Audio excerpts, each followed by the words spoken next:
Sa video ito, nais kong ipakita sa inyo kung paano mag-create ng contact form using gravity form sa ating WordPress website. Like this contact form here. So, ipapakita ko sa inyo ang step-by-step process kung paano gawin ang simpleng form na ito sa gravity form. So, let's go!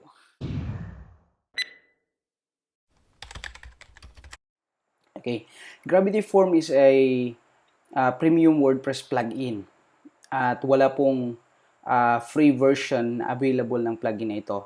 So, para po magamit ang plugin na ito ay kailangan po bumili ng license para magamit ang plugin na ito sa ating WordPress website. So, una, pag na-install natin ang ating WordPress plugin Gravity Form, ay isi-set up po natin ang license key at some settings ng ating Gravity Form plugin.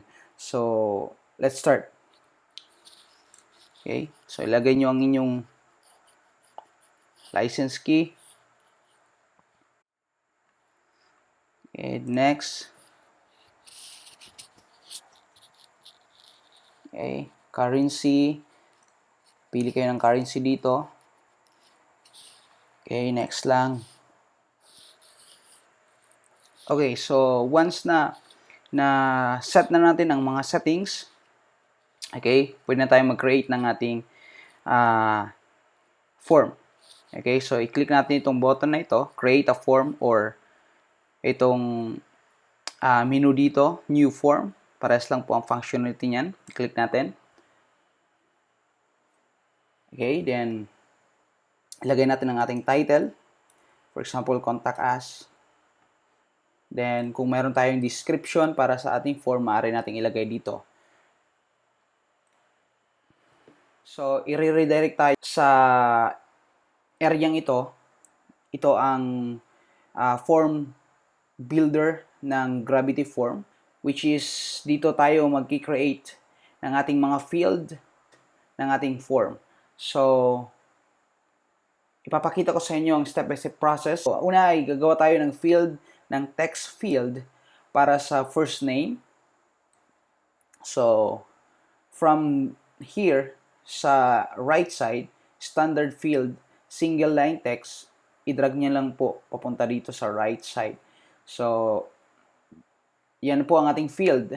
At ang sunod natin gagawin ay i-change natin yung name. Okay, so field label. So, first name. Okay, then next, kung mayroon kayong description, maaari nyo ilagay dyan.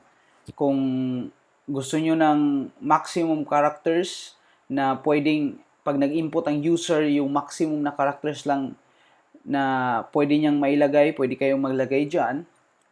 Okay? Then, kung gusto nyo namang required ang field na ito, ay i-check lamang ang checkbox na required. Okay? So, required na ang field na ito.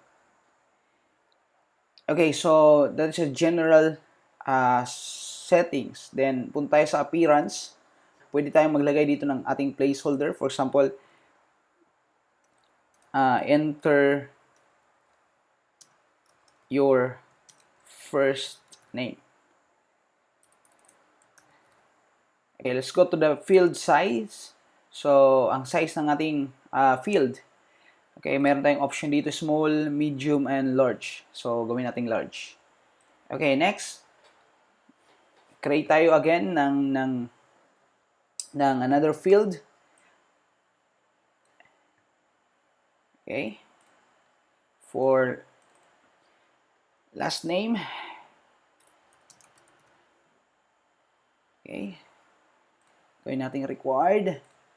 Then, ang ating placeholder.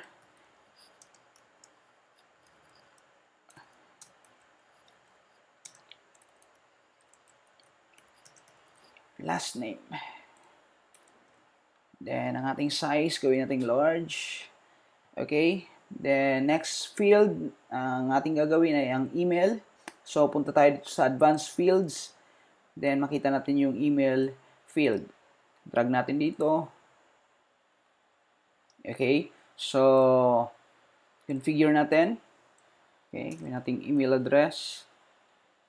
And required. Then, appearance niya, medium. Gawin natin large yung kanyang file size. Then, lagyan natin dito ng placeholder. Enter your email address. Okay, next is gawa tayo ng text field.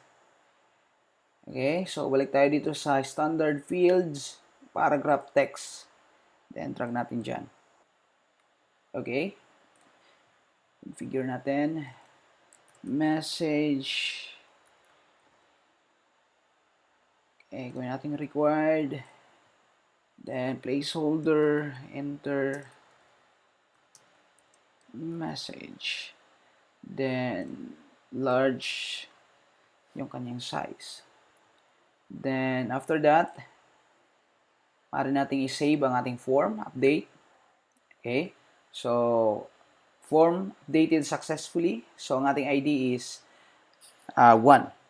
Okay, so right now, ilalagay na natin siya sa page. Para gumana ang ating gravity form, so kailangan natin gumamit ng shortcodes para mailagay natin ito sa ating pages or mga post area ng ating WordPress website.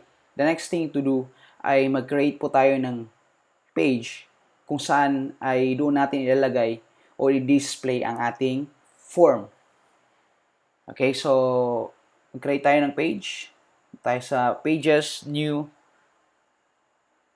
Okay, gawa tayo ng page dito. So, sample gamitin natin. Gravityform. Okay. Then, publish. So, I'm using Elementor, page builder. So, kung hindi kayo gumagamit ng page builder na Elementor, ay pwede ninyong i-direct dito sa inyong text editor yung shortcodes. Okay, so pero kung gumagamit naman kayo ng Elementor, so i-follow lang ninyo ang aking instruction dito. So i-click natin ito, edit with Elementor. Okay, so gawin nating full width ang ating page layout. Okay. Then, mag-create tayo ng heading. Okay. So, heading.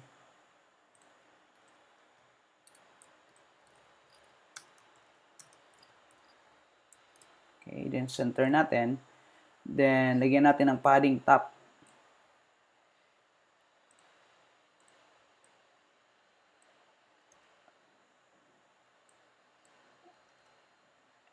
Okay. Next, mag-add tayo ng column para ma-center natin yung ating form. Gamit tayo ng structure na ito. 1/4, 1/2, 1/4. Okay, then punta tayo sa ating element. Hanapin natin yung shortcode na element. Then, i-drag natin dito. Then, i-paste natin ang ating shortcodes for gravityform. Okay, so ang shortcodes ay aking inilagay sa description below. Please check. So, ang inyong gagawin lamang sa inyong shortcodes ay, okay, pag nag-create kayo ng inyong form, tandaan niyo yung ID. Okay, so papalitan nyo lamang itong ID dito. Then, magdi-display na yung inyong desired form or yung form na inyong ginawa sa gravity form builder.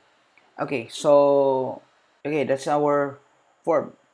Then, okay, so, gawa natin ng background ang ating form.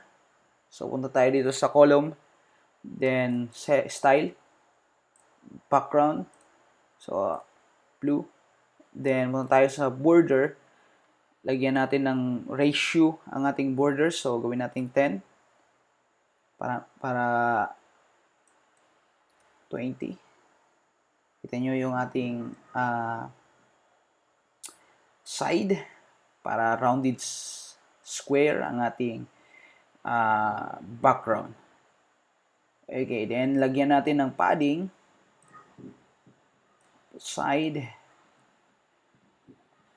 Gawin natin 20 sa top, 20 sa bottom, then 45, 45.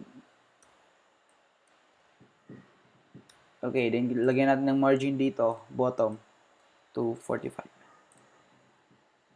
Okay, so makita ninyo sa ating live preview ng ating elemento, parang sira ang ating form. Pero once na na-save natin at i-preview natin sa live page, ay makita natin yung proper display ng ating form. So, i-update natin.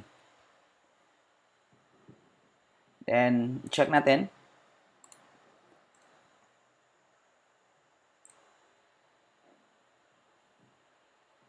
Okay, so ito po ang ating simple form using gravityform. Sa next video ay ipapakita ko sa inyo yung iba pang settings na pwede nating magamit sa ating gravityform. Like confirmation, yung notification, at yung pagre-redirect after submission. Okay, see you on my next video.